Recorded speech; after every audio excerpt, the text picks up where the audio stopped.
Alright, so I don't watch a lot of F1 races, but after Joseph Kosinski signed on to direct this movie, I was instantly on board, and let me tell you, you have to see this in theaters. 3 laps is a lifetime. So I maybe have only watched like 2 F1 races in my lifetime, and that's only because I really had no access to watch them. But if I did, I would probably love it, as fast cars equals cool as hell. But with this movie, it had my full intention and excitement after I learned that Kaczynski was directing it, because he previously made Oblivion, Tron Legacy, and the infamous billion-dollar movie Top Gun Maverick, and I love all three of those movies. If you haven't seen any of those movies, stop what you're doing right now, rent those movies and watch them. Oblivion, such an underrated movie. Tron Legacy, one of the best movies of all time in my eyes. And Top Gun Maverick. I mean, if you haven't seen that, you're really behind, because I think everyone saw that when it came out. All of his movies seriously test the limits of what a movie can be, and F1 is no different. This is cinema at its finest. I left the theater after the movie was finished, and I just wanted to scream in the air, man. I was like, I just had such a great time. I truly shed a couple tears at the end of this movie, because this type of movie just isn't made anymore. They don't make movies like this. Yeah, I mean, the closest movie like this was Top Gun Maverick, and that's another Kaczynski movie.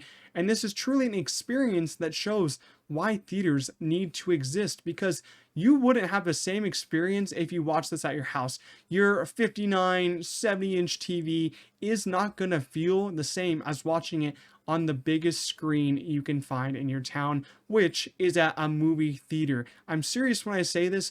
Go watch this movie in a theater. You will not regret it. And make sure you see it in IMAX, because in my eyes, after seeing it in IMAX, I will not be able to watch this in standard. That's like how I felt when I saw Dune Part 2 and Oppenheimer. I didn't end up watching those in standard. I only watched those in IMAX, because this is an IMAX movie. It was filmed for IMAX. It was made for IMAX, just like Kaczynski's other movie, Top Gun Maverick. It literally felt like I was sitting in the backseat of the F1 car with Brad Pitt driving me around and crashing me into these places. And the biggest reason why you have to see an IMAX, because it was fully shot on IMAX cameras, so you'll have that expanded ratio throughout the whole 2.5 hours of the movie. And oh yeah, that sound design is killer, man. It really feels like you're going and you're feeling all the G-forces that these F1 drivers are feeling. I felt it all throughout my body. It's just an amazing experience in the IMAX cinema. Book your tickets today, man. You will not regret it. This is seriously the blockbuster of the year, and no movie will ever come close to it this year. I loved this movie with my whole heart. I found it just to be so awe-inspiring. I feel like my theater was packed. If you're an F1 fan, I feel like you'll find some stuff to love about this movie. You might not think it's too realistic, but it's a movie. It has to take some liberties and get kind of unrealistic at times.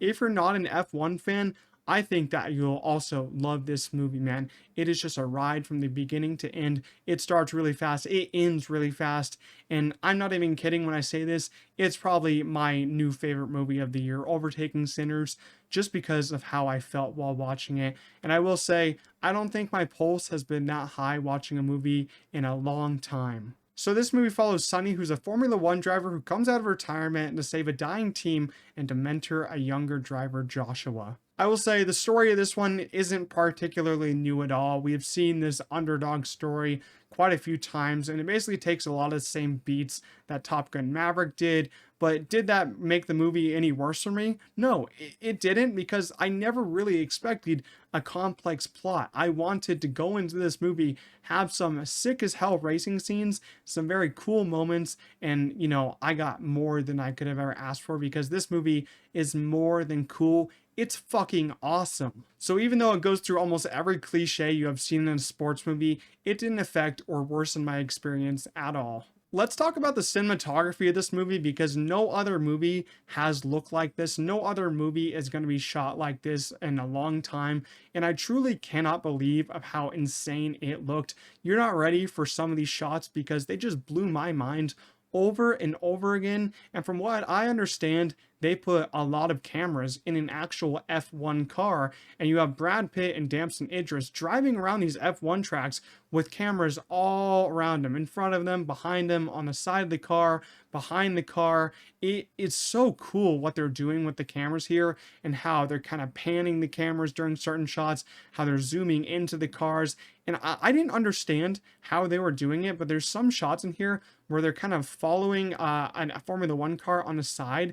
And I didn't know. I guess it was just another Formula One car on the other side of the other one, but it was just so cool, man.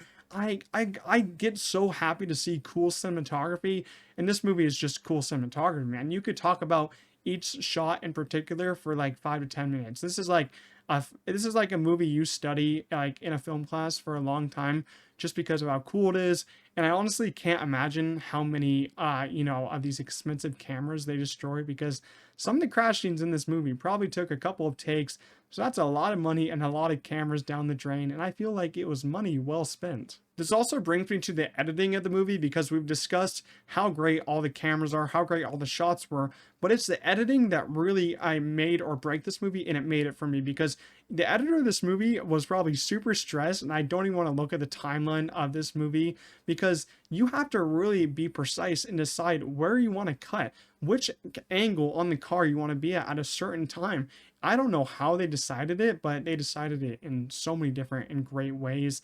I mean, you could have the shot of looking at the driver, looking at Brad Pitt. You can have a shot of looking at the front, looking at the side, or the back, or just overhead of the car. And I don't know how they chose, man, but it just props to the editors of this movie. There's probably a couple of them, because it was probably very stressful. I totally forgot when going into this movie that Hans Zimmer was the composer. So when I saw his name appear on screen in the first 5 minutes, I knew I was in for an extraordinary score. I had a smile over my face. I looked over to my friend and I was like, Hans Zimmer? And he's like, oh my God, holy shit. And yep, he did it again. Hans Zimmer cannot be stopped. The two best movies of the year feature two of the best scores of the year. Hans Zimmer and Ludwig Göransson are two of my favorite composers working today. I truly am just so excited when I see Hans Zimmer scoring a movie, and I cannot wait to see what he does with Dune Messiah next year. It's going to be amazing.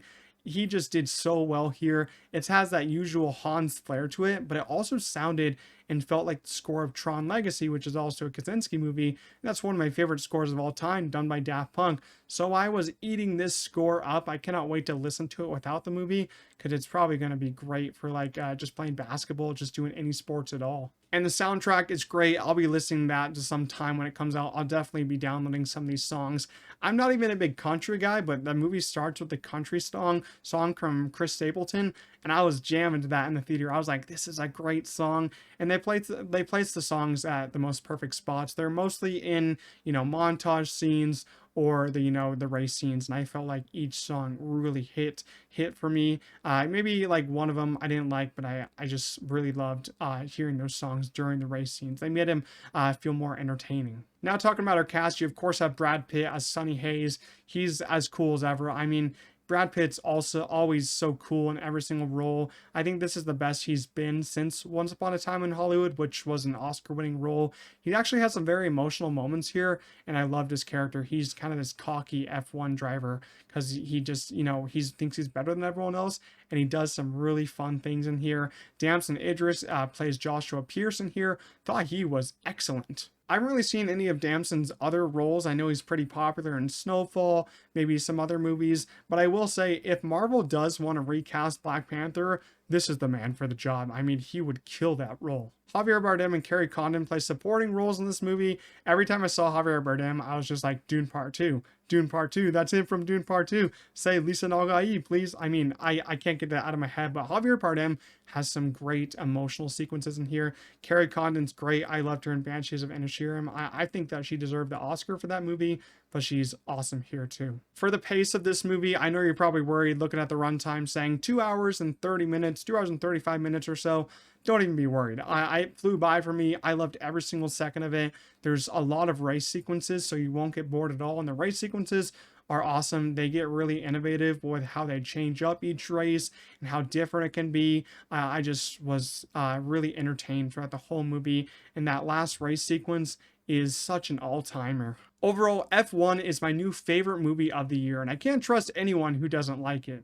It's everything I could have hoped for and more. I entered this as a person who couldn't care less about F1, but now I want to tune into every race because these cars are so cool. Joseph Kosinski has really changed the landscape of what a cinematic experience can be, and he has nailed it every single time with Tron Legacy, Oblivion, Top Gun Maverick, and now this. He's a true master of his craft. Brad Pitt is as cool as ever, and Damson Idris is flawless, so now I need to watch Snowfall to see more of him. The score, cinematography, and editing are all just flawless in my eyes, and honestly, I see myself watching this in IMAX at least 4 times.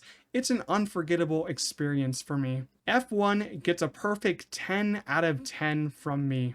I hope you guys all enjoyed my review. If you did, make sure you smash that like button and subscribe to the channel. It really does help me out a lot. And also, if you did end up seeing F1, leave your own thoughts down below in the comments. And if you didn't see F1, what the heck are you doing? Go see this movie. It is a crazy time at the theaters. It needs to be seen in the theaters. Support movies like this, please. It is just a great time. But that's all for my review. I'll see you guys in the next one. Peace out.